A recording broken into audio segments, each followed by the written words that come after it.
God has plan for you. पहले बनी प्रारब्ध, पीछे बना शरीर। तुलसी ऐसा जान के मन न बांधे धीर। ये बात कल सुनी थी आप लोगों ने, इस पे पक्की स्थिति नहीं बनाई। जब क्वेश्चन आप लोगों से पूछा गया तो सब ढीला ढाला जवाब दे रहे थे। अभी जो पत्र में सुनी थी बात, उस पे पक्का दिन भर में मनन क्यों नहीं किया कि भगवान ने पहले से ही प्लान बना दिया है और पहले शरीर की प्रारब्ध बनी है, बाद में शरीर बना है। तो शरीर के लाभ हानि, दुख सुख, मान अपमान, जन्म मरण के लिए शोक क्यों करें जब ये पहले से बना हुआ है। तो आप लोग को किसी के शरीर के जाने का दुख होता क्यों है? क्योंकि उस शरीर से ममता है और उससे स्वार्थ जुड़ा हुआ है। जिनसे ममता नहीं होती उनकी बात सुन लेते हो, इग्नोर कर, ठीक है अच्छा भैया हो गया ऐसा।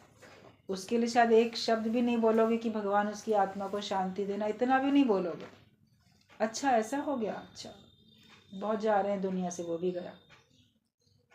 कहीं भी खबर मिलेगी तो ऐसी करोगे। जिससे ममता नहीं है तो उसके लिए आपको शौक भी नहीं है, और जिनसे स्वार्थ जुड़ा हुआ नहीं है उनके लिए भी ये शौक नहीं है। ज्ञानी पहले से निस्वार्थ होके बैठा है ना, ममता रहित स्वार्थ रहित होके बैठा है। तो आप लोग अभी ममता रहित नहीं हुए, अभी स्वार्थ रहित नहीं हुए हो, इसीलिए शोक लग रहा है। और शरीर के वियोग को सचमुच में आप मान के बैठे हो कि हाँ वो आने जाने वाला है, तो इसलिए उससे जुड़ा हुआ तुम्हारा दुख सुख भी आने जाने वाला हो जाता है। शरीर को सत्य मान के बैठते हो, इसीलिए दुखी होते हो। कौन जाएगा ये सोच विचार करो। अगर आपकी आत्मिक स्थिति होगी तो आत्मा तो ना आती है ना जाती है, वो तो सदा है। तो उसके लिए शोक क्या करेंगे? शोक तो शरीर के लिए ही करते हो ना। सबको ब्रह्म करके देखोगे, सबको आत्मा करके देखोगे तो दुख नहीं होगा, मगर अपने को भी इसका मतलब नहीं देखते ना, आत्मा करके ब्रह्म करके, तभी तो दूसरे को भी वही देखते हो। वरना आत्मा प्रशांति आत्मा बोला गया कि आत्माकार जो है आत्मा ही देखता है। तो आप लोग अगर नहीं देख रहे हो उसका मतलब अपने को भी देह मान के ही अभी तक बैठे हो, तभी सबको ऐसा निश्चय करने में टाइम लग रहा है। तो इसी साल में जो जिसकी जो कमी है, जो भी अधूरापन है, वो साल के पूरा होते होते सब लोग पूरा कर लो। आगे के लिए काम नहीं छोड़ो। बोलते सीखी जियो जग में, सीख के जियो ना जगत में, पूर्ण होके तब जगत में जियो। नए साल में पहले दिन तो बड़ी उमंग मना लेंगे सब लोग, नया साल आया नया साल आया, सब नाच लेंगे गा लेंगे, पिकनिक पार्टी कर लेंगे। सारे होटल रेस्टोरेंट पार्क ये सब देखो फुल मिलते हैं नए साल में। बहुत एंजॉय करने के लिए लोग दुनिया में चले जाते हैं। जिनके पास ज़्यादा पैसा है वो दूसरे शहर चले जाते हैं, और ज़्यादा पैसा है दूसरे देश चले जाते हैं नया साल मनाने के लिए। तो नए होके जा रहे हो कि वही पुराने पुराने चले जा रहे हो? जो पहले से अपने को अधूरे थे तो अभी भी अधूरे ही मान के चले जा रहे हो। लौट के आओगे वहाँ से घूम के, पिकनिक से भी सवेरे से जाके शाम को लौट के आए, या 2-4 दिन कहीं दूसरे शहर से होके आए, या 2-4 महीने किसी दूसरे देश से होके आए। नए होके गए नए होके आए कि वही पुराने गए वही पुराने चले आए? अपने अज्ञान को तो हमें निवृत्त करना है ना। और कितना टाइम लगाए हुए ये बताओ, कितना टाइम लगेगा, कितना टाइम लगाओगे? अपने को पूर्ण बनाने में कितना समय लगेगा, अपने से तो पूछो। कब? और लोग आपसे पूछते हैं तुम कब ज्ञानवान बनोगे, कितने दिन से जा रहे हो सत्संग में, आखिरकार कब तक जाते रहोगे? अज्ञानी लोग या सब परिवार के लोग आप लोगों से पूछते हैं ये बात, आखिरकार कब तक जाती रहोगी सत्संग में? उनको तो आप लोग कुछ ना कुछ जवाब दे देते हो, अरे जब तक मन का भोजन है, ये तो ज्ञान, जब तक जीवन है तब तक जाते रहेंगे। जैसे अन्न हमारे शरीर के लिए ज़रूरी, शरीर का भोजन जब तक जीवन है खाते रहेंगे, तो मन का भोजन जब तक ज्ञान, जब तक जीवन है हम ज्ञान सुनते रहेंगे। उनको तो रटा रटाया जवाब आप लोग दे देते हो। लेकिन निश्चय भी तो करो ना उस बात का कि मैं कब तक आना जाना करता रहूँगा। मेरा अज्ञान अभी तक क्यों दूर नहीं होता?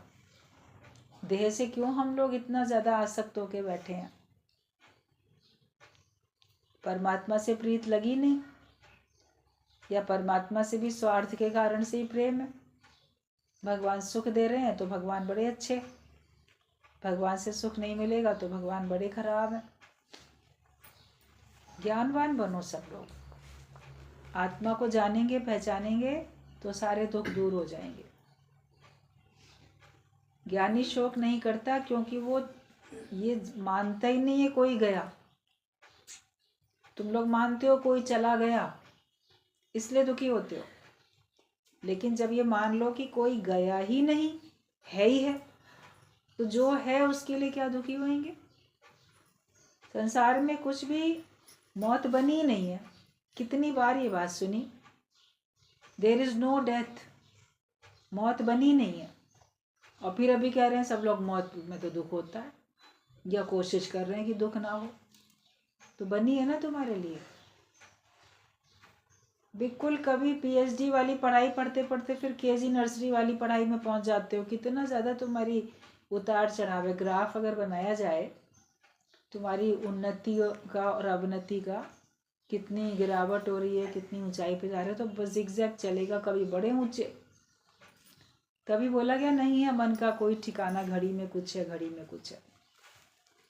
तो मन कभी तो बहुत बड़े बड़े समुद्र भी पार कर जाएगा, बड़ी बड़ी परिस्थितियों को भी पार कर लेगा, और कभी छोटी सी नाली को भी नहीं टप पाएगा कि हाँ उसको भी उलाक के हम उधर चले जाएं, पार हो जाएं इससे भी।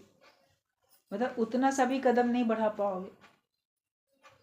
कभी तो बड़ी हाई जंप दे के बहुत ज़्यादा आप पार कर लेते हो, कभी ज़रा सा भी नहीं, एक कदम भी नहीं पार कर पाते। तो इसमें कमी किसकी है? आपके आत्मिक निश्चय में कमी भी तो आप ही की है ना। अधूरे होके रहना है तो फिर अपनी मेहनत और गुरु की मेहनत लेना तो कर्जा चढ़ा रहे हो ना अपने ऊपर, कि हम इतनी मेहनत ले रहे हैं और फिर हम वैसे ही बैठे हैं। क्या लाए थे तुम अपने साथ? जब बच्चा दुनिया में आता है, ये सारे सगे संबंधी थे उस समय तुम्हारे? नहीं थे। उस समय वाले तो आज चले भी गए होंगे, फिर बीच में नए बना लिए। नए बनाते रहते हो, पुराने जाते हैं उनके लिए रोते रहते हो, बस सारा जीवन ऐसे ही बिता देते हो। जबकि आए थे तो अकेले आए थे, और शरीर छूटोगे तो अकेले ही जाओगे। तो सबकी प्रारब्ध भगवान ने बना रखी है, भाग्य सबका बना हुआ है, गिनती की श्वासें हैं। मृत्यु का कष्ट अगर हो रहा है तो इसका मतलब अभी ज्ञान सुना ही नहीं, बहरे कानों से सुनते हो। अपने से मेहनत बिल्कुल नहीं है तुम लोगों की। अपने से मेहनत करो तब सत्संग सुनने का फायदा है, वरना हम क्यों गुरु की इतनी अनमोल वाणी तुम लोग को बैठ के सुनाएं। जाके जो और तुमको मीठी मीठी बातें, कथा कहानियाँ सुननी है ना, वो जाके सुनो बैठ के। कहीं रामायण हो रही है, कहीं भागवत हो रही है, कहीं कृष्ण लीला हो रही है, कहीं रामलीला हो रही है, कहीं कथाएं चल रही हैं। अभी सब 1-2 महीने तक देखो कितनी धूम मचेगी प्रयागराज में जाके, महाकुंभ चल रहा है। एक से एक सब अखाड़े पांडाल, सारा दिन कथाएं चल रही हैं वहाँ पे, संत बोल रहे हैं, खूब बोल रहे हैं संत, भीड़ खूब जुटी हुई है। मनोरंजन ही तो कर रहे हैं लोग, भीड़। जो सुनाया जाता है उस पर अगर जीवन नहीं बना रहे हो तो मनोरंजन ही तो है। टाइम पास करने के लिए या मन के मनोरंजन के लिए पिक्चर देखी सिनेमा हॉल में, या टीवी के सामने बैठ के सीरियल देखा, या संतों के सामने बैठ के कानों का रस ले लिया। स्थिति तो बनी नहीं। स्थिति बने तब बात करो, या बनाना चाहते हो तब बात करो। नहीं बनाना चाहते हो तो जिस बात में तुमको खुशी मिले वो काम करो आप लोग। कभी भी पूछा जाता है तो सब ढीला ढीला जवाब देते, एक भी नहीं पक्का निश्चय कर पाता, क्योंकि हर समय रहते ही देह में, हर समय आत्मा में नहीं रहते। सुन लेते हो, ज्ञानी तो रहता ज्ञान में, आता ना देह अभिमान में। होवे प्रलय इस विश्व की, मुझको ना कुछ भी त्रास है। कितनी ऊंची ऊंची बातें गुरु सुनाता है तो सुनते भी रहते हैं। बड़े खुश हो के सुनते रहते। पूरे विश्व की प्रलय हो जाए मुझे कुछ त्रास नहीं है, सुन लिया ये, लेकिन किसी एक के जाने की कल्पना से ही मन घबराने लगेगा। अरे ये ना जाए भाई, और दुनिया चाहे चली जाए, मेरा फलाना ना जाए, मैं चला जाऊं उसके बदले में, लेकिन ये ना जाए। कितना अंदर से अज्ञान है, कितना अंदर से मोह है, ब्रह्म ज्ञान के लायक भी नहीं हो। अपने को ब्रह्म ज्ञान के लायक बनाओ तब बैठो आके, वरना बहुत बड़ा कर्जा अपने ऊपर रोज रोज लगा रहे हो सब लोग।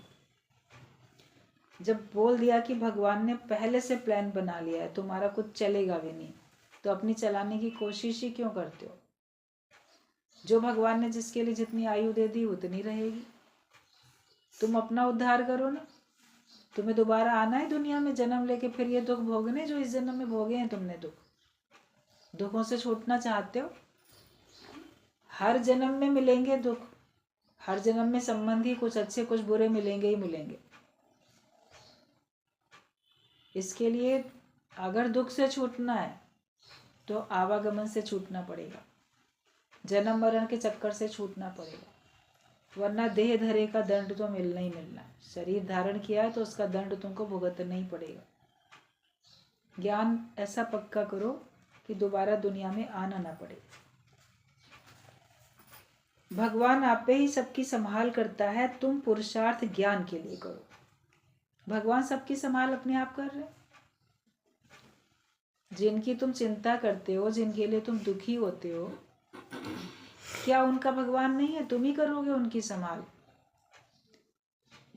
तुम जब तक जीवित हो तुम संभाल कर लोगे, उसके बाद उनकी संभाल कौन करेगा? क्या तुम्हारे दुनिया से जाने के बाद वो लोग भी सब चले जाएंगे इकट्ठे? कोई ना कोई रूप में तो भगवान उनकी संभाल करेंगे। तुम्हारी संभाल कौन कर रहा है? तुम्हारे माता पिता चले गए या तुम्हारे से बड़े चले गए, मान लो शादी हो गई तो पति चला गया, तो अब तुम्हारी संभाल कौन कर रहा है? भगवान किसी न किसी रूप में करता है कि नहीं करता? तो तुम्हारे बाद भी भगवान किसी न किसी रूप में करेगा उन लोगों की जिनकी तुम चिंता करते हो। तुम्हें ये पक्का करना है कि भगवान अपने आप सबकी संभाल कर रहे हैं, हर एक की, प्रत्येक जीव की भगवान संभाल करते हैं, केवल मनुष्य की नहीं। जंगल में पशु हैं, हाथी को कितना सारा भोजन चाहिए, उसका भी पेट भर रहा है, जंगली हाथी क्या भूखे मर जा रहे हैं? आप एक हाथी पालो, उसको खिला नहीं पाओगे, अब भगवान कितने सारे हाथियों को खिला रहा है। उनका तो कोई ऊपर से मालिक है ही नहीं उनको चारा देने वाला। आप एक गाय पालते हो तो उसको चारा देने में हालत खराब होती है, अरे बहुत देना पड़ता है, बहुत सेवा करनी पड़ती, सवेरे दो शाम को दो। तो भगवान सबको कैसे भोजन पहुंचा रहा है? बोलते हाथी को एक एक मंड एक एक टाइम में चाहिए, कितना कितना सब उसको मिल रहा है। चींटी को एक कण चाहिए तो उसको एक कण भी मिल जा रहा है। जिसको जितना चाहिए, जिसकी जितनी आवश्यकता है, भगवान उसको पहुंचा रहा है। तो तुम्हें चिंता करने की फिर क्या जरूरत है? और जिसको जितने दिन के लिए भगवान ने धरती पे भेजा है वो उतने ही दिन रहेगा। भगवान के आगे तुम्हारी चलनी नहीं है, इसलिए अपना उद्धार करो। सत्संग में आए हो तो अपना उद्धार करो। तुम पुरुषार्थ ज्ञान के लिए करो, ज्ञान के लिए पुरुषार्थ करो कि मैं ज्ञानवान कैसे बनूं। माया के लिए तो बड़ा पुरुषार्थ करते हैं, धनवान कैसे बनूं, लेकिन अब मेहनत करो कि मैं ज्ञानवान कैसे बनूं। अपने को ज्ञानवान बनाने के लिए मेहनत करनी है, हर एक को यही पुरुषार्थ करना है, और कोई सा भी तुम्हें मेहनत नहीं करनी है। बाकी मेहनत तुम सब कर चुके हो, बाकी सहज में हो रही है। आप औरों को सुखी करने के लिए मेहनत करते हो, मेरे से सब राजी रहें, मेरे से सब सुखी रहें, लेकिन अब अपने को सुखी करने के लिए मेहनत करो। आप नाराज ना रहो किसी से, आप राजी रहो, सब मेरे से राजी रहें, खुश रहें। तुम सबसे राजी हो, तुम सबसे खुश हो, अपने से तो मेहनत करो ना। भगवान से राजी हो कि भगवान से ही नाराज? भगवान तुमने ये नहीं किया, तुमने वो नहीं किया। भगवान के किए में अपनी भलाई समझो। जो भगवान ने किया है बहुत अच्छा किया है, बल्कि उससे भी ज़्यादा खराब के मैं लायक था, भगवान ने तो बहुत कम किया। जितना भी तुमको कष्ट मिले हैं ना जीवन में, हमेशा ये सोचो कि इससे कई अधिक कष्ट मेरे को मिलने थे, इतने मैंने कर्म खराब किए थे। लेकिन भगवान ने कृपा करके मेरे को बहुत कम में ही कर दिया, वरना अगर मेरे सारे कर्मों का दंड भगवान देने लगता तो मैं जीवन में 1 सेकंड के लिए भी मुस्कुरा नहीं सकता था, 1 सेकंड के लिए भी मैं खुश नहीं रह सकता था। मनुष्य इतने अधिक कर्म करता है, अगर सारे कर्मों का फल भगवान देने लगे तो तुम कभी भी खुश नहीं रह सकते। बहुत सारे कर्मों का फल भगवान दया करके माफ़ करते जाता है, खुद भी माफ़ियाँ मांगते भी रहते हो, भगवान तुम लोग को अपना समझता है तो माफ़ भी करता है। जैसे आप अपने बच्चे की बहुत सारी गलतियों को माफ़ करते रहते हो, चलो कोई बात नहीं, समझा देंगे, प्यार से समझा दिया, अच्छा छोटा है, नादान है, गलती हो गई, अब दोबारा करेगा तब दंड दे देंगे। अपने बच्चों को भी तो कई बार माफ़ करते हो ना बहुत सारी गलतियों पे, लेकिन फिर जब गलतियाँ बढ़ती चली जाती हैं या कोई बहुत अधिक हो जाती है तब आप दंड देते हो अपने बच्चे को। तो हम भी तो सब भगवान की संतान है, भगवान बहुत सारे गलतियों पे हमको माफ़ करता चला आ रहा है, माफ़ किया है उसने।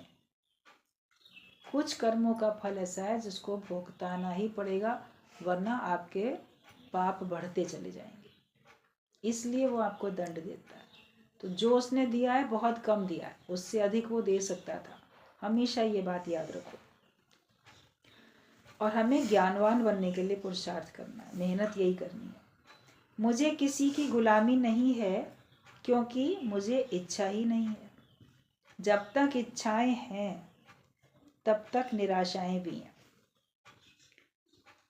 डिसअपॉइंटमेंट तभी होता है जब तुम्हारे अंदर में इच्छा होती है, डिज़ायर्स होती हैं। No desire no disappointment. कोई इच्छा नहीं है, कोई चाहना नहीं है, तो कोई किसी प्रकार की निराशा भी नहीं है। हमें कुछ चाहिए ही नहीं तो हम निराश भी तो नहीं होंगे, हमें चाहिए और नहीं मिला तो निराश हो जाएंगे। मान लो आप किसी के घर जाओ और ये सोच के जाओ वो मेरा बहुत स्वागत करेगा, आप इच्छा रख के गए और उसने स्वागत नहीं किया, तो आप निराश होके लौटोगे ना। देखो उसके घर गए थे मेहमान बन के, हमने सोचा था हमारा अच्छा स्वागत करेगा, उसने नहीं किया, तो तुम निराश हो गए क्योंकि तुम इच्छा रख के गए थे। लेकिन तुम इच्छा रख के गए ही नहीं, और फिर अगर उसने नहीं किया तो आपको निराशा भी तो नहीं होगी, क्योंकि आपने चाहा ही नहीं था कि वो आपका बड़ा अच्छा स्वागत करे। आप अपने जिस काम से गए थे वो काम आपने बताया, या जिस वजह से आप गए थे आप मिल के चले आए। तो हमारी इच्छाएं ही तो हमको निराशा में लेके जाती है। ज्ञानी संसार में किसी से कुछ नहीं चाहता, इसलिए वो कभी दुखी नहीं होता, इसलिए वो कभी निराश नहीं होता, वो अपने आप में तृप्त रहता है। जगत वालों से क्या उम्मीद करें, ये मेरे से मीठा बोलें, अच्छा बोलें, मेरा स्वागत सत्कार करें, मुझे बहुत कुछ दे दें। जगत वालों से क्या उम्मीद करनी, जो देना होगा भगवान किसी रूप में अपने आप देगा। भगवान से भी ज्ञानी फिर आस नहीं रखता है, उसको भी क्या बोले भगवान को, उसको खुद पता है क्या हमारे लिए आवश्यक है, वो हमको भगवान अपने आप बिना मांगे ही दे रहा है। अपने को ज्ञानवान बनाते जाओ और कोई इच्छा नहीं रखो। तुमसे आत्मा भूल जाती है तभी तुम इच्छाएं करते हो, ज्ञान भूलता है तभी तो इच्छाएं करते हो। कब मुझे मिलेगा ये सोचोगे तो तुम दुखी हो जाएगा, नहीं मिला तो भी दुखी और मिलेगा तो भी दुखी। अगर किसी पदार्थ की आपने इच्छा की, मुझे कब मिलेगा, ये भी इंतज़ार जो हो रहा है आपको दुखी किए हुए, मुझे नौकरी कब मिलेगी, या मुझे पैसा कब मिलेगा, मुझे बड़ा पद कब मिलेगा, मान सम्मान कब मिलेगा, धन कब मिलेगा, या मुझे संतान कब मिलेगी, या पति कब मिलेगा, शादी कब होगी, या पत्नी कब मिलेगी शादी, कुछ भी चाहते हो आप, मेरा अपना घर कब होगा, कुछ भी चाहते हो, ऐसा कब होगा। तो वो इंतज़ार भी आपको दुखी करता है। और अगर नहीं मिलता है तो भी तुम दुखी रहते हो, लेकिन मिल जाता है तो भी दुखी होते हो। ये मत सोचना कि मिल जाने के बाद तुम सुखी रहोगे। मिलने के बाद और आपके उसमें 100 झमेले, 100 झंझट और जिम्मेदारियां और परेशानियां। कहते सुख की खातिर जोड़ी माया, सुख तो हाथ ना आया। सुख की खातिर माया जोड़ते हैं, लेकिन सुख हमारे हाथ में आता नहीं है, तो वो बहुत झंझट झमेले में मनुष्य पड़ जाता है। पदार्थ मिलने पे भी कोई सुखी नहीं, तभी बोला राजा भी दुखिया। जिसके पास सब कुछ है उसके पास भी दुख है। आप सोचते हो जिसके पास कुछ नहीं है वो दुखी है, लेकिन जिनके पास सुख है वो भी बहुत दुखी है। उनके दुख अलग प्रकार के हैं, आप नहीं समझ पाओगे। गरीब अपनी गरीबी का दुख महसूस करता है, अमीर अपनी अमीरी में जो दुख है वो महसूस करता है। हर एक अपने अपने हिस्से का दुख महसूस करते रहते हैं। अभी बीमारी में अगर मान लो आपको जो तकलीफ है, आपको अपनी बीमारी बड़ी ज़्यादा लगेगी। किसी के दांत में दर्द है ना, देखो दांत का दर्द नहीं होना चाहिए, बहुत ख़राब होता है, सबसे ख़राब वही होता है। ठंडा पानी लग रहा है तो गर्म पानी लग रहा है, तो खा नहीं पा रहे तो ये नहीं कर पा रहे। दांत का दर्द तो बहुत ख़राब।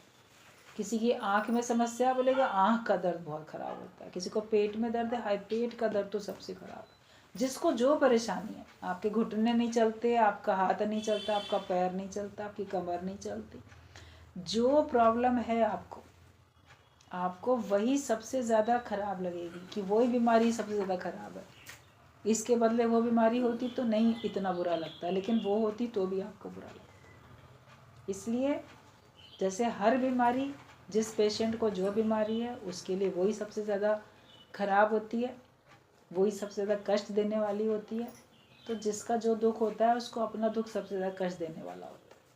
वो कभी भी ये नहीं बोलेगा कि फलाने ज़्यादा अच्छा है। हर एक को अपना अपना जो विचार है उसी से उसको कष्ट है, उसको वही दुख ज़्यादा लगता है। तो तुमको अगर कोई पदार्थ की इच्छा है तो वो कब मिलेगा ये सोचोगे तो भी दुखी, नहीं मिला तो भी दुखी, और मिलेगा तो भी दुखी। इसलिए इच्छा को जड़ से उखाड़ दो। गुरु का कहना ये होता है कि जो तुम्हारे अंदर इच्छाएं पनप रही हैं उन इच्छाओं को बिल्कुल जड़ से उखाड़ के फेंक दो। भगवान जैसा भी चलाए उसी में राजी रह के चलो। जो पहले दिया है वो भी कम नहीं है, बाकी अधिक की इच्छा तुम्हें ब्रह्म पद से गिराती है। जो तुमको दे रखा है वो कम नहीं है, और अधिक की इच्छा तो तुमको अपने पद से नीचे गिराती है। जब इच्छा नहीं है तो तुम भगवान हो। अभी बात चल रही थी ना गुरु जी की, कि ठीक है भगवान की जैसी इच्छा, भगवान जो करेंगे, जो चाहेंगे वो करेंगे। बोला भगवान की कोई इच्छा होती ही नहीं है, तभी तो वो भगवान है। इच्छाएं तुमको इंसान बनाती हैं, भगवान में इच्छाएं थोड़ी होती हैं। भगवान जो चाहेंगे, भगवान को चाहता ही नहीं है, तभी तो वो भगवान है। तुम चाहते रहते हो तो तुम भगवान नहीं हो, इंसान हो। फिर जिस जीव को चाह नहीं सो शाहों का शाह, तो तुमको चाह क्यों है? भगवान ने ऐसा चाहा, भगवान ने ऐसा सोचा। न भगवान चाहे, न सोचे, न भगवान इच्छा करे। तुम भी जब चाहोगे नहीं, सोचोगे नहीं, इच्छा नहीं करोगे तो तुम भगवान हो, तो तुम ब्रह्म पद पे हो, वरना उससे तुम नीचे गिर जाते हो। कि इच्छाएं तुम्हें ब्रह्म पद से गिराती हैं। आत्मा का लाभ भी सबसे बड़ा लाभ है। और लाभ तो आपको पता है, ये मिल गया तो बड़ा लाभ, वो मिल गया तो बड़ा लाभ, ये चला गया तो हानि, वो चला गया तो हानि। लेकिन अगर मैंने अपने को आत्मा जाना, ये सबसे बड़ा लाभ है। ईश्वर की प्राप्ति सबसे बड़ा लाभ है। आत्मा का लाभ सबसे बड़ा लाभ है। तुम्हें क्या चाहिए जो तुम्हें खुशी मिलेगी? आप अगर अपने को सोचते हो कि मैं दुखी हूँ, मैं परेशान हूँ, तो अपने अंदर से सवाल करो, आखिरकार तुम्हें क्या चाहिए जो तुम्हें खुशी मिलेगी? और जो कुछ तुम्हारा मन चाहता है, वो वस्तु या वो पदार्थ, जड़ या चेतन, किसी और के पास है, तो उससे पूछो, इंटरव्यू लेके आओ उसका, क्या वो सुखी है? तुमको तो लगता है मुझे ये चीज़ मिल जाएगी तो मैं सुखी हो जाऊंगा, लेकिन वही सेम चीज़ किसी और के पास है तो उसमें तो सुखी नहीं है वो, तो तुमको कैसे सुख मिलेगा? या तुम्हारे पास पहले से थी वो चीज़, तो क्या तुम अपने को पूरा सुखी मानते थे? किसी और प्रकार का कष्ट था तो? जब तुम स्वस्थ थे तो भी तुम दुखी थे, बीमार हो गए तो भी तुम दुखी। बीमार होने के बाद बोलते हो नहीं अब स्वस्थ हो जाए तो हम खुश हो जाएंगे, लेकिन जब तुम स्वस्थ थे तो क्या तुम खुश रहते थे? तो भी तो कोई ना कोई परेशानी तुमको, समस्या लगी रहती थी ना। कोई तन का दुखी तो कोई मन का दुखी, कोई धन का दुखी, कोई ना कोई प्रकार का रहते ही था। तो तुम्हें आखिर क्या चाहिए जो तुम्हें खुशी मिलेगी? अगर अपने को जीव मानोगे तो इच्छाएं जरूर होंगी। इच्छा का तो घोट गला। अगर तो अपने को जीव मानते हो तो तुम्हारे अंदर इच्छाएं अवश्य आती हैं, तो इच्छाओं का तुम गला घोटो। इच्छा तुम्हें घुमाती है गली गली। जैसे तुम दामाद ढूंढने के लिए जगह जगह गली गली जाते हो, समय गंवाते हो, ऐसे इच्छाएं भी तुमको सुख ढूंढने के लिए तुमको गली गली घुमाती रहती है। आपको लगता है लड़की है, इसकी शादी करनी है, यहाँ ढूंढे लड़का, वहाँ ढूंढे, इसको देखने जाए, उसको देखने जाए, अच्छा दामाद मिल जाए, इसके लिए आप घूमते रहते हो। तो खुशी मिल जाए तो इसके लिए तुम घूमते रहते हो, क्योंकि इच्छा तुम्हारे पास पल रही है। लड़की तुम्हारे पास है तो उसके लिए तुम दामाद ढूंढ रहे हो, इच्छा है तो उसको तुम पूरा करने के लिए सुख ढूंढ रहे हो। ये इच्छा है, इसको ये चीज़ मिल जाए तो फिर मेरी इच्छा पूरी हो जाएगी। तो पदार्थों के मिलने से तुमको इच्छा पूरी थोड़ी हो जाएगी, इच्छा और बढ़ेगी। ये तो मिल गया मगर ये और हो जाए, वो तो मिला और हो जाए, ये हमारा मन ऐसी चाहता है। तो इच्छाएं तुमको गली गली घुमाती हैं। क्या मांगू कुछ स्थिर नहीं। तुम क्या मांगो संसार से, कुछ भी तो स्थिर रहने वाला नहीं है। आज मान लो तुम कुछ मांग भी लो, वो तुम्हें मिल भी जाए, तो क्या वो सदा रहेगा? एक बार गुरुजी ने सत्संग में कहा कि तुम लोग कहते हो ना बड़ी पतिव्रता नारी थी सावित्री, वो ना सत्यवान को यमराज से वापस ले आई। ऐसी पतिव्रता थी, उसने अपने पति के प्राण यमराज से वापस ले लिए अपनी युक्ति से। तो उसकी तो बड़ी महानता करते हो। लोग वाग व्रत भी रखते हैं कौन से दिन में, कि जैसे सत्यवान को सावित्री वापस ले आई थी, ऐसे हम भी ऐसा कठिन व्रत रखेंगे, हम भी अपने पति के प्राण यमराज से वापस ले आएंगे। तो क्या कोई लाता है क्या वापस? लेकिन गुरुजी बोलते थे मान लो वो अपनी चतुराई चालाकी से, बुद्धिमानी से, या भगवान का हुक्म ही समझो, मान लो प्राण सत्यवान के वापस ले भी आई, तो उसके बाद क्या सत्यवान और सावित्री दोनों दुनिया से गए नहीं क्या? आज तक अमर बैठे हैं क्या? उस समय मान लो भगवान ने उसके प्राण वापस कर दिए, तो कितने दिन के लिए कर दिए, कितने महीने के लिए, कितने साल के लिए कर दिए? आखिरकार फिर भी तो लिए ना। उस समय नहीं लिए तो कुछ साल बाद वापस लिए प्राण। प्राणी तो जब तक प्राण भगवान वापस लेगा उसी की अमानत है। तो बोलते थे सत्यवान भी चला गया, सावित्री भी चली गई। आज तो नहीं हाँ किसी को दिखाई देते कि अभी तक वो राज्य कर रहे हैं। आखिरकार तो गए ना। तो मान लो तुम किसी के प्राण भी मांगते हो ये बच जाए, तो आखिर तो जाएगा, अभी नहीं जाएगा तो कुछ साल बाद जाएगा। तुम्हारे से पहले जाएगा या तुम्हारे बाद जाएगा, जाएगा तो सही। तो ऐसी चीज़ मांगते ही क्यों हो जो जाने वाली है? आज मिटे या कल मिट जाए। मांगना है तो ऐसी चीज़ मांगो जो कभी ना जाने वाली हो, जो कभी मिटे ही नहीं, वो चीज़ मांगो। तो क्या मांगू कुछ स्थिर नहीं। कुछ स्थिर रहने वाली चीज़ है ही नहीं, सब आने जाने की बाजार में बैठे हो, तो उसको मांगने से क्या मतलब है? तुम्हारा लोभ तुम्हें कुत्ते के साथ खिलाएगा। दृष्टांत तो ये कई बार सुना है।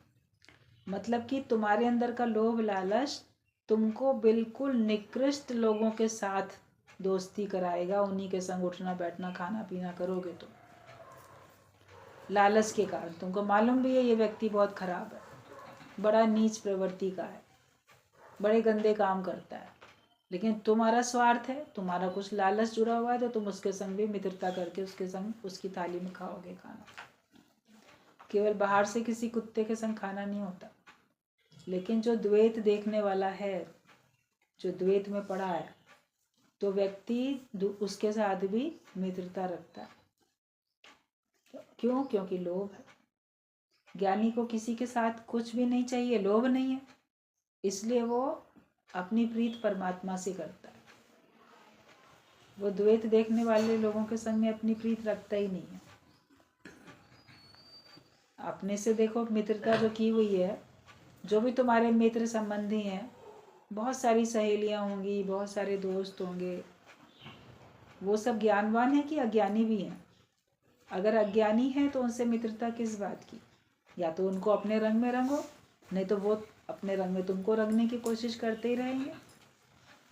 तुम्हारा और उनका कोई मुकाबला नहीं है। या तो आप सबको अपने रंग में रंग सको, और वरना आप अपने जैसे भगवान के भक्तों के बीच में बैठो। फिर उनके संग उठने बैठने से क्या मतलब है? कोई चोर है, उसके साथ उसका साथी जा रहा है, वो चोरी नहीं भी करता है, लेकिन पकड़े जाएंगे तो दोनों को तो जेल में डाला जाएगा कि देखो ये चोर का साथी था तो ये भी चोर ही होगा। तो तुम संसारिक लोगों के साथ बैठोगे तो तुम भी तो पकड़े ही जाओगे ना कि तुम भी संसारी हो।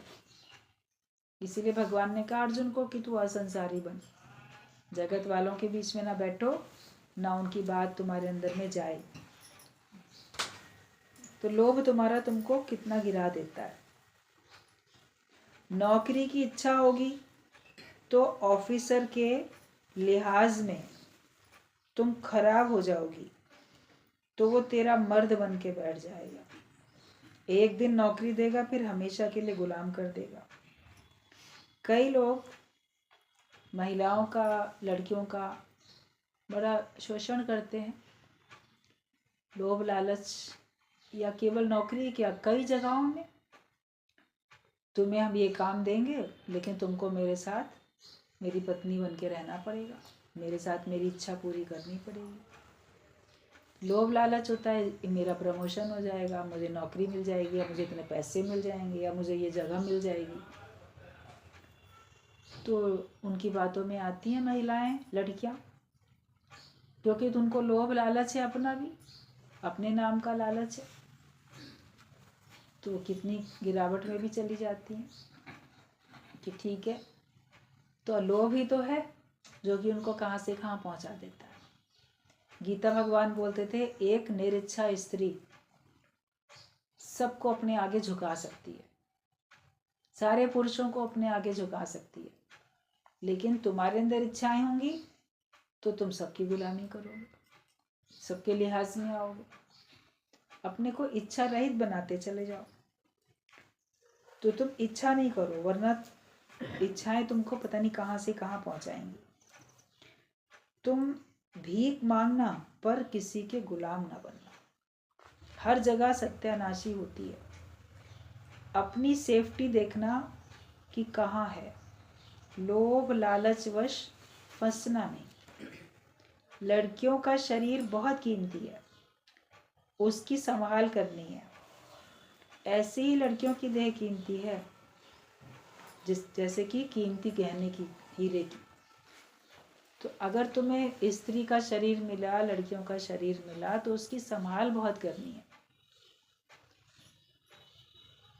लड़की जन्म लेती है तो कहते हैं लक्ष्मी आई, तो कीमती है ना लक्ष्मी, तो उसकी संभाल भी तो उतनी करनी है। आप संभाल नहीं करोगे तो लूटने वाले तो सारे संसार में बैठे। सही सही समझ हर एक के पास होनी चाहिए। जब तक सही समझ धारण नहीं करोगे या दूसरों को सही समझ नहीं दोगे, तब तक संसार सुधरने वाला है नहीं। इतनी जो खराबियां हो रही हैं दुनिया में, अच्छे विचार नहीं है, आसुरी प्रवृत्ति बहुत प्रधान है। छोटे छोटे बच्चों को भी, सबको कितना सुरक्षा की ज़रूरत होती है, हर एक को। तो इसलिए हर एक को अपनी संभाल भी करनी है, दूसरों की भी संभाल करनी है। और इच्छाएं, लोभ, लालच अपने अंदर से समाप्त करो, तब तुम अपने को शक्तिशाली बना सकते हो। आपके अंदर भगवान का भाव हो, प्लस कोई लोभ लालच ना हो, और उसके साथ साथ सावधानी भी हो। आप बोलो हमको तो भगवान का भाव था, मगर तो भी सावधानी भी तो गुरु बताता है। आप भगवान का भाव रखोगे तो आप लूट जाओगे, तो बोलोगे हमने तो भगवान देखा था उसमें, उसने तो हमको पूरा लूट लिया। तो गुरु हमको समझ भी तो देते हैं ना, सावधानी भी तो बताते हैं। और तुम क्यों किसी की बातों में आए? क्योंकि तुमको भी कहीं ना कहीं से कुछ चाहिए था, कम या अधिक कुछ तो चाहिए था तुमको भी। कोई तुम्हारी मदद करेगा, तुम्हें कुछ चाहिए था, इसलिए फिर वो भी तुमसे कुछ चाहेगा।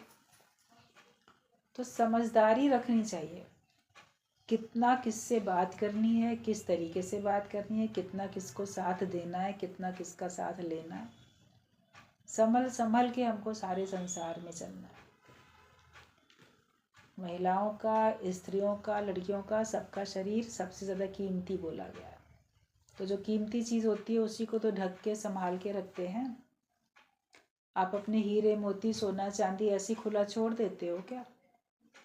किसी की निगाह ना पड़े, मेहरी नौकर कोई घर में है, इवन कोई मेहमान वगैरह भी हो तो भी नहीं बहुत खोल के दिखाते करते हैं। जिसके ऊपर बहुत विश्वास होता है और आवश्यक होता है तभी दिखाते हैं, वरना नहीं दिखाते हैं। ठीक है, हमारे पास कितनी भी संपत्ति है हमारे पास है, उसका बखान थोड़ी करते रहते हैं। और ऐसे ही आप दिखावा करते चलोगे तो कोई ना कोई उसका ऐसे लगाएगा भी ताक उस पर कि कब मौका मिले तो कब इसको मैं चोरी कर लूँ, कब इसको मैं लेके जाऊँ। तो हमें अपनी संभाल बहुत करनी है। लड़कियों को अपने शरीर की संभाल बहुत करनी है। अभी तो ज़्यादा अपने आप को बहुत आधुनिक बनाने के चक्कर में उतना नहीं कोई संभालता है। सोचते हैं बहुत पुराने ज़माने की बात की जा रही है, लेकिन ज़माना कोई भी हो, पुराना हो चाहे नया हो, तुम तो उतने कीमती हो ना। ऐसा थोड़ी कि तुम्हारी कीमत घट गई है। जब आपकी माँ या आपकी नानी दादी की जिस समय शादी हुई होगी, उस समय सोना कितने रुपए तोला था और आज कितने रुपए तोला है।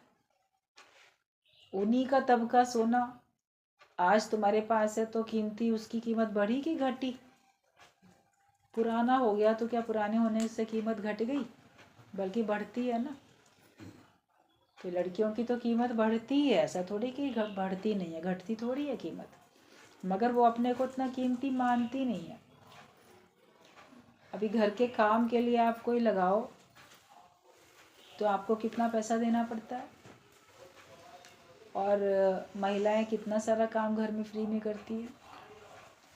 अगर वैसे देखो तो आप हज़ारों रुपए घर के काम फ्री में कर रहे हो, जिनके लिए आपको हज़ारों रुपए देने पड़ेंगे, और वो भी उतना अच्छा नहीं करेंगे काम, उतना साफ सफाई से नहीं करेंगे, उतना जिम्मेदारी से, उतना ईमानदारी से नहीं करेंगे काम, जितना आप ईमानदारी से, सफाई से, सच्चाई से करते हो। तो अपनी कीमत तो पहचानो कि तुम अगर खाना भी बनाते हो तो कितना रुपया तुम जो हो अपने घर वालों का बचा रहे हो। चाय, नाश्ता, खाना, घर के जितने भी घरेलू काम होते हैं, आप कपड़े धो, प्रेस करो, घर की आप चौकीदारी करो, चाहे कितनी ईमानदारी से कर रहे हो। तो ये नहीं बोलो कि हम कुछ करते नहीं हैं, हम फालतू बैठते हैं, हम नौकरी नहीं करते, हम तो बैठे बैठे खा रहे हैं। तो तुम बैठे बैठे कहाँ खा रही हो? तुम तो बहुत सारा काम करके खा रहे हो। इतना नहीं करो, उसको कोई और लगाना पड़े घर के व्यक्ति को, तो पता चल जाएगा। तो अपनी कीमत तो हमको करनी आनी चाहिए ना। और तुम्हारी कीमत है, बढ़ी हुई है, भगवान की नज़र में तुम्हारी कीमत बढ़ी हुई है। ये नहीं बोलो कि मेरी कीमत कुछ नहीं है। लोग सोचते हैं लड़कियों की कोई कीमत ही नहीं है, बेकार है वो, तो लड़कों की ही सारी कीमत है। लेकिन उनकी भी शोभा गुरुजी बोलते थे लड़कियों के कारण से। आज कोई अकेला पुरुष किसी के घर में जाए तो उसको लोग ज़्यादा देर बैठने नहीं देंगे। अपनी पत्नी के साथ जाएगा तो इज्जत और मिलेगी, पत्नी को लेके नहीं जाएगा तो इज्जत नहीं मिलने वाली है। पत्नी साथ में होगी तो कोई बोलेगा ठीक है कोई बात नहीं, होटल में कहाँ जाओगे, आप हमारे ही घर में एक कमरा है, आप 1-2 दिन के लिए आए हो तो रुक सकते हो।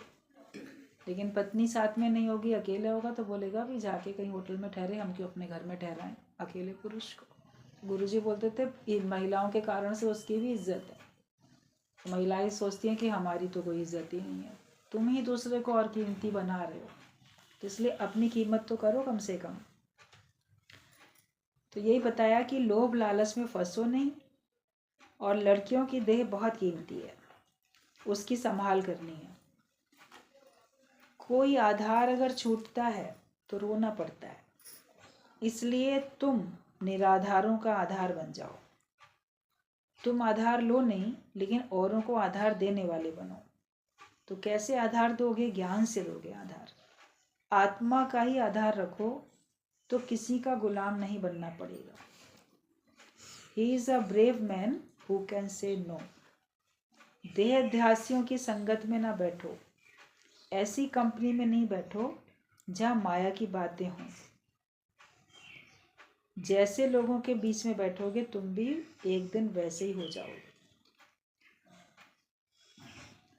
अगर जुआरियों के संग में बैठोगे तो एक दिन जुआरियों के साथ ही रिश्ता नाता तुम जोड़ लोगे। तुम अपने में इतना स्ट्रॉन्ग विल पावर रखो कि जो सब देख के तुमको डर जाए। कोई लड़का पैदा ही नहीं हुआ है जिसकी ओर मैं देखूं। लड़की का भाव ही तुम्हारे अंदर से खलास हो जाए। तू पुरुष परमात्मा है। माया की कितनी बड़ी ऑफर भी मिले तो भी नो करो। आखिर मिला ना जेरब और सब मिला तो क्या हुआ, और दुनिया में दिल का मतलब पूरा हुआ तो क्या हुआ। गुरुजी लड़कियों को, महिलाओं को बहुत स्ट्रांग बनाने की बात करते थे, वरना लड़कियां, महिलाएं अपने को बड़ा कमज़ोर मान के चलती थी। तो इतने मजबूती के साथ चलो कि तुम्हारी तरफ देखने की भी किसी की हिम्मत नहीं पड़े।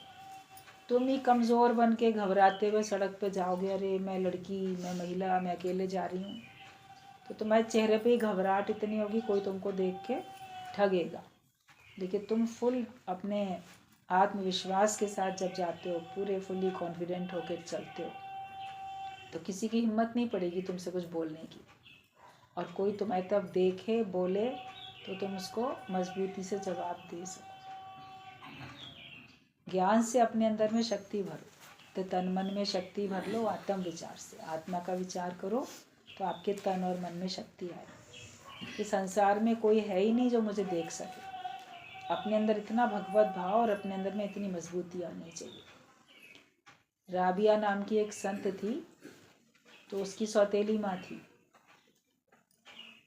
तो बड़ा चिढ़ती थी उससे, और ये तो भगवान की भक्ति में रहती थी।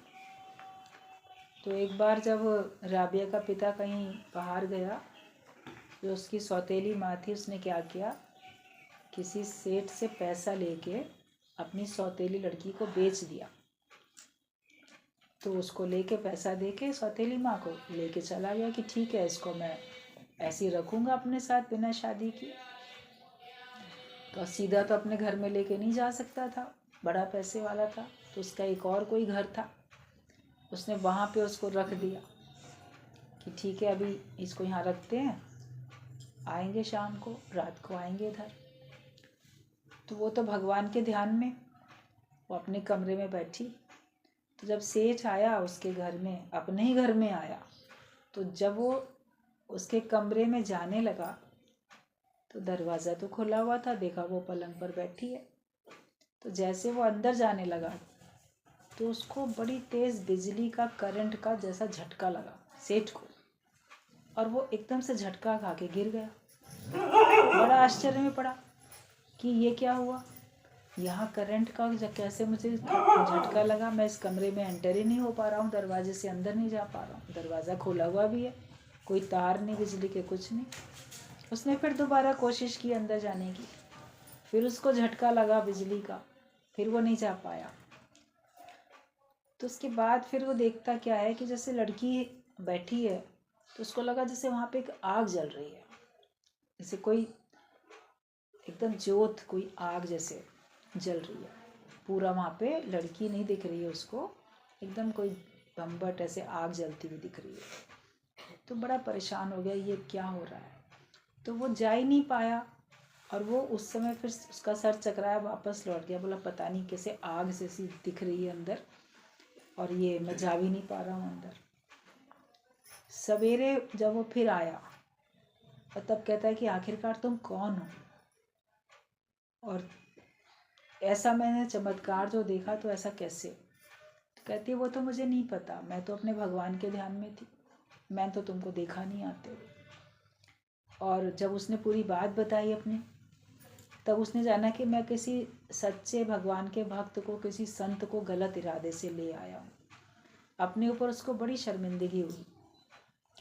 उसने बात बताई भी, तुम्हारी माँ ने ऐसे से मुझे बेच दिया था तुमको और मैं भी गलत इरादे से लाया था, लेकिन अब ये जो घर है ये टोटल तुम्हारा है और यहाँ पे तुम अपने भक्ति करो, पूजा पाठ करो, साध संगत को बुलाओ, जो तुम्हें करना है तुम करो, और मैं जो हूँ अब तुमको केवल भगवान करके ही देखता हूँ।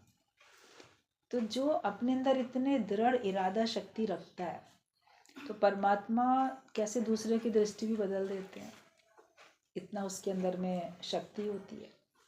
तो इस प्रकार के चमत्कार, इस प्रकार की बातें कहानियों के तौर पे आ जाती हैं सबको सिखाने के लिए, बताने के लिए।